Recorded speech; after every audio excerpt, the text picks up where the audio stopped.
আমরা যারা নতুন আছি তাদের সমস্যাটা হচ্ছে আমার রিল ভিডিওটা অনেকের কাছে ফেসবুক পাঠিয়েছে, কিন্তু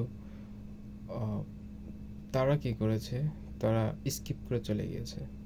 আমার পেজটা নতুন এবং আমি আমার ব্যক্তিগত কাজের জন্য ফেসবুকে কন্টিনিউ হতে পারছি না। আমি চাইও না। আমি চাই আমার যে কাজ, সেই কাজগুলো কমপ্লিট হোক এবং তার পাশাপাশি ফেসবুকে আমি কন্টিনিউ হতে চাই।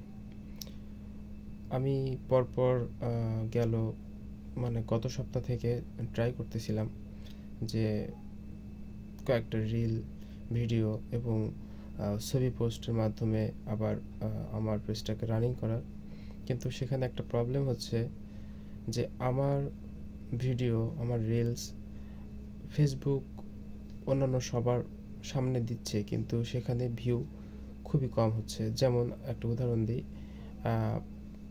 100 জনের প্রোফাইলে বা 100 জনের টাইমলাইনে আমার রিলস দিয়েছে, কিন্তু সেখানে ভিউ আসতেছে মাত্র 10-12টা।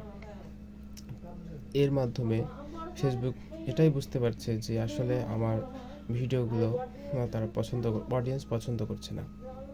কিন্তু যারা আমরা নতুন আছি তাদেরকে যদি সবাই এমন স্কিপ করে যায়, তাহলে মেইন প্রবলেমটা হবে যে আমাদের ওয়াল বা আমাদের পেজের একটা খারাপ রিপুটেশন তৈরি হয়। সবাই ফলোয়ার গেইন করার জন্য খুব ব্যস্ত, কিন্তু ফলোয়ার হলে কি হবে, অর্গানিক যদি না হয়। আমি যে কথাটা বলছি, এই কথাটা যদি আপনার পছন্দ না হয়, তাহলে আপনি কেন আমার ভিডিওতে এঙ্গেজ হবেন? যদি আপনার ভালো লাগে তখনই আপনি আমার ভিডিওতে এঙ্গেজড থাকবেন এবং আমার ভিডিওটা আপনি দেখবেন।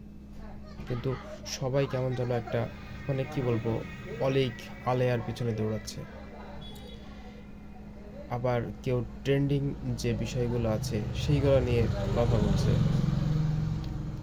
বাংলাদেশে যারা অনেক হাইলি ভাইরাল হয়েছে, এখন আবার দেখছি তাদেরকে পচানো শুরু হয়ে গেছে। কেন ভাই? শুধু এটাই বলতে চাই, যাদের সামনে ভিডিওগুলো যাচ্ছে প্লিজ তারা স্কিপ না করে কিছুটা সময় দেখুন, তাহলে নতুন যারা চেষ্টা করছে তারা আরেকটু এগিয়ে যাবে। ধন্যবাদ।